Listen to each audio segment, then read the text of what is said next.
के बारे में थोड़ा कागजी जो चीज दस्तावेज है आपके सामने प्रस्तुत कर रहा हूं। आप ये देखेंगे कि वो जो है किस प्रकार से इन्होंने पुलिस भर्ती में घपला किया था, किस प्रकार से, और इन्हें तबादला कर दिया गया, किस प्रकार से पासपोर्ट अफसर बनकर इन्होंने जनता के बीच में पासपोर्ट की बार्गेनिंग किया, किस प्रकार से ये पासपोर्ट ऑफिसर बनके किस प्रकार से उसमें धांधली किया था। तो वो क्या विकास करेंगे? अरे महोदय, आपने जीवन भर नौकरी की है, जनता के धरातल पे भावनाओं को नहीं समझा है। इसलिए मैं आपसे कहना चाहता हूं कि चुनाव लड़कर सिर्फ पद पे रहना ये सेवा नहीं हो सकता है। मेरा ट्रैक रिकॉर्ड देखिए, मैं इलाहाबाद यूनिवर्सिटी के प्रांगण से छात्र राजनीति की नर्सरी से राजनीति छात्र हितों में किया। मैंने अखिलेश सरकार के विरुद्ध 2012 से 17 तक सड़क से लेकर जेल तक की यात्रा की।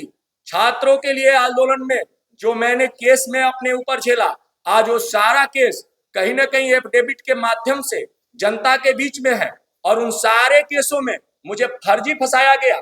इतना ही नहीं, इन केसों के अलावा जो अतिरिक्त केस हमारे ऊपर लगाए गए, आपको उस केस की प्रतियां भी मैं दिखाता हूं कि जो एफआईआर जो है हमारा, जिसमें फर्जी डॉक्यूमेंट लगा करके हाल ही में दर्ज कराया गया, सांसद महोदय की कहीं ना कहीं सहमति रही होगी, लेकिन उसमें राणा यशवंत सिंह मजबूती के साथ लड़ा और अरेस्ट स्टे लेने का काम किया। आप बताइए कि एक नौजवान को इतना फंसाने का काम ये नहीं चलेगा।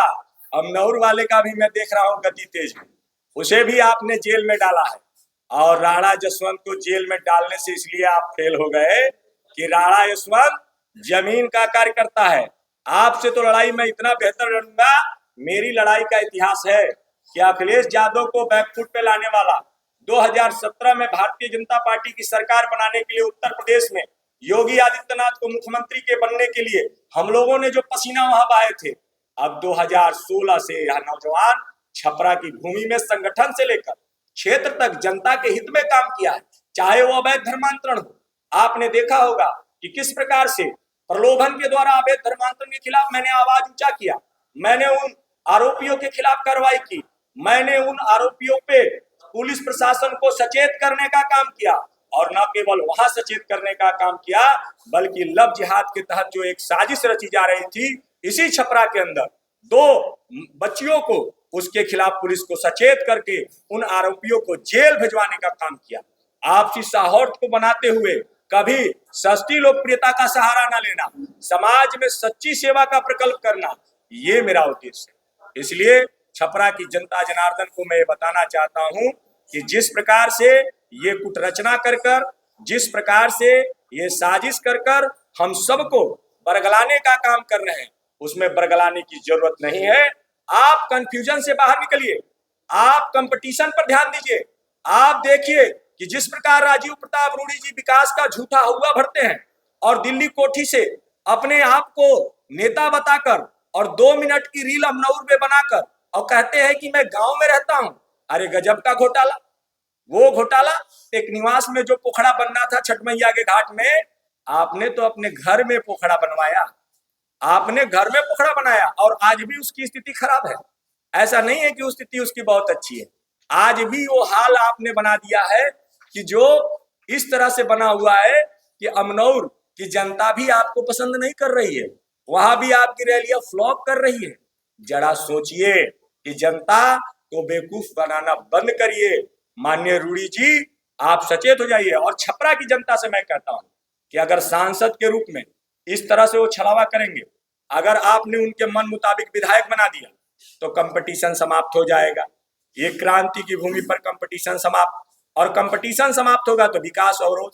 5 साल माथा पीटिए। मैं अपने मित्रों, भाइयों, माताओं, बहनों सबसे अनुरोध करता हूं कि एक बार राणा यशवंत सिंह को विधायक बनाइए। जहां आपका दिल है वहां मुझे भी फील है और मुझे वहीं जाना है, लेकिन मैं चाहता हूं कि निर्दलीय का मैं जो उम्मीदवार के रूप में खड़ा हूं, निर्दलीय प्रत्याशी का बल जनता का बल होता है। अगर जनता का बल मुझे आशीर्वाद दिलाएगा तो विश्वास मानिए कि मैं जनता के बीच में वही सेवा भाव प्रस्तुत करूंगा, और एक तरफा भाजपा का जितने भी भाजपा के वोटर हैं वो डमी कैंडिडेट को त्याग करके एक तरफा मन बनाए कि मुझे राणा जसवंत को जिताना है, विचारधारा को जिताना है, न कि पार्टी के रबर स्टाम्प को जिताना है। अगर मैं जीतता हूं तो आपके अनुरूप, राष्ट्रवाद के अनुरूप, सनातन के अनुरूप और भारतीय जनता पार्टी के विचारधारा का ओरिजिनल पोषक मैं ही हूं। ये तो डुप्लीकेट लोग हैं जो कि केंद्रीय नेतृत्व को बगलाकर अपना टिकट लेकर आ गए हैं। आज केंद्रीय नेतृत्व को अफसोस हो रहा है। मैं सुना हूं कि गृह मंत्री जी ने मेरे टिकट न मिलने बड़ी नाराजगी व्यक्त की है। मुझे पटना के लोगों ने फोन किया, मुझे दिल्ली के लोगों ने फोन किया, मुझे चुनाव प्रभारी धर्मेंद्र प्रधान जी ने फोन किया, मुझे अरविंद मेनन जी ने उंदा फकली नैनी में 150 लोग बैठे थे, मुझे मनाने का प्रयास किया और कहा कि राणा जी मान जाओ। मैंने कहा कि मानने की कोई अब जरूरत नहीं है। इसलिए जरूरत नहीं है कि पार्टी अगर विचार के साथ धरातल पे नहीं उतरेगी तो जनता के विकास का कार्य अवरोध होगा, और इसलिए जनता के हित में मुझे लड़ना है। अगर आप चाहते हैं कि मुझसे आप कुछ चाहते हैं तो पहले रूढ़ी जी जो पार्टी के साथ गद्दारी किए उनको उनकी सजा मिलनी चाहिए। कारण यह है कि एक तरफ जय सांगा और एक तरफ जय टांगा, टांगा चलाओ। यहां पर सांगा क्यों नहीं दिखाया आपने?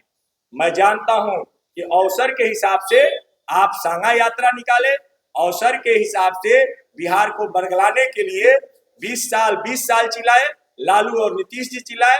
अब मैं बताना चाहता हूं कि कौन सा एफआईआर मेरे ऊपर लिखाया गया और कब लिखाया गया। आप जनता का ध्यान, आप मीडिया के बंधुओं का ध्यान इस एफआईआर पर दिखा रहा हूं, इस पर ध्यान से देखिए। और भारत में ऐसा कभी एफआईआर नहीं लिखा गया। और इस तरह के झूठी वीडियो बनाकर लोगों के बीच में इन्होंने अपनी एक झूठा वीडियो बनाकर मेरे खिलाफ प्रचारित किया, लेकिन सच्चाई छुप नहीं सकती बनावट के वसूलों से। इसीलिए क्योंकि माता आदि शक्ति जगदम्बा निमिया माई का मंदिर मेरे पास है, आपको दिखाना चाहता हूं कि उनकी कृपा ऐसी रही कि 25/9/2025 कांड संख्या का तिथि, और यहां पर आप देखिए कि ये मुकदमा एक तरफ 25/9/2025 और इसका आवेदन पड़ा 25/6/2025, यानी कि 3 महीना पहले ये आवेदन एक यहीं के बालू और दारुओं के विक्रेता, बालू और दारुओं के नाम पर गुंडाई करने वाले लोग जो ये पूरे शहर को गुंडा राज बनाए हुए हैं, तथाकथित गुंडों ने मेरे खिलाफ 25/6/2025 को, ये आप डेट देखिए आवेदन का, 25/6/2025 को मेरे खिलाफ ये लेटेस्ट मुकदमा लिखवाने का आवेदन देने का ये बात करते हैं। और इस मुकदमे को 25/9/2025 को दर्ज किया जाता है, यानी 3 महीना बाद। और उसके बाद जो आपको चीज मैं दिखाने जा रहा हूं कि इस एफआईआर कागज में कि यहां पर ये आप देखिए एसओ का साइन, ये चौकी इंचार्ज जो होता है, इंचार्ज होता है सब इंस्पेक्टर, उसका साइन है 25/3/2025, 25/3। यहां पर आप देखें 25/3/2025, यानी कि आवेदन देने के 3 महीना पहले ही मुकदमा दर्ज हो गया। 12 छपरा के पुलिस, अरे मुकदमा दर्ज कर देना तुम्हारे हाथ में है, लेकिन सच्चाई को सामने लाना परमात्मा की शक्ति के हाथ में है। ये देखिए, इसीलिए मुझे एडीजे कोर्ट से एंटीसिपेटरी बेल में तुरंत अरेस्ट स्टे मिला। और ये लोग नपेंगे, मैं यहां से जैसे चुनाव से फुर्सत लूंगा, यहाँ कितने अधिकारियों के सांस टंगेंगे।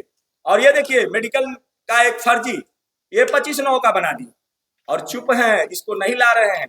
जानते हैं कि राणा जसवंत अगर इसको खोलेगा, अब खोलना तो था ही, समय अनुसार मैं खोलूंगा। यहाँ भी देखिए 25/9, 25/6, किस प्रकार से मेरे खिलाफ ये जो मुकदमा लिखाए गए हैं और जो फर्जी मुकदमा। अब तो भाई उज्जवल फंस सकते हैं, लेकिन राणा जसवंत को फंसाना आसान नहीं। मैं तो राजनीतिक गुरु योगी जी को मानता हूं, अमित शाह जी को मानता हूं, और जो चाणक्य नीति आप सीख करके पार्टी में काम कर रहे हैं, तो मैं तो पीठ पर खंजर नहीं मारता हूं, मैं तो सीने से सीने पर सामने खड़े होकर आंदोलनात्मक तरीके से लड़ाई लड़ता हूं।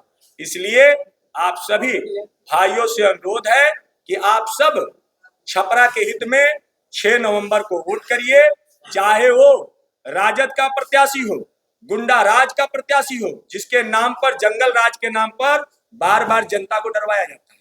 अरे जंगल राज आ जाएगा, अरे जंगल राज समाप्त हो जाएगा। जब आपका भाई बेटा राणा जसवंत सिंह चुनाव जीत कर आएगा, जंगल राज की जड़ें मैं समाप्त कर दूंगा, फन उठाने लायक नहीं छोड़ूंगा। गुंडों की वो स्थिति हो जाएगी, या तो छपरा के बाहर रहेंगे या तो छपरा के जेल में रहेंगे, और नहीं तो उन्हें सुधरना पड़ेगा। ये तीन ही रास्ते उनके पास होंगे। आपसे निवेदन कर रहा हूं कि मैं भले ही निर्दल हूं, लेकिन आपका बल मेरे साथ होना चाहिए। और जो छठ मैया का प्रसाद सेव मिला है, जो प्रयाग की धरा पर जो आपकी सेवा के कारण प्रसाद रूप में मुझे सेव मिला है, जो क्रमांक संख्या 10 पे है, मजबूती से छपरा की जनमानस जात पात को मिटाते हुए, क्योंकि आप जानते हैं कि बटेंगे तो कटेंगे, जातियों में नहीं बटना है।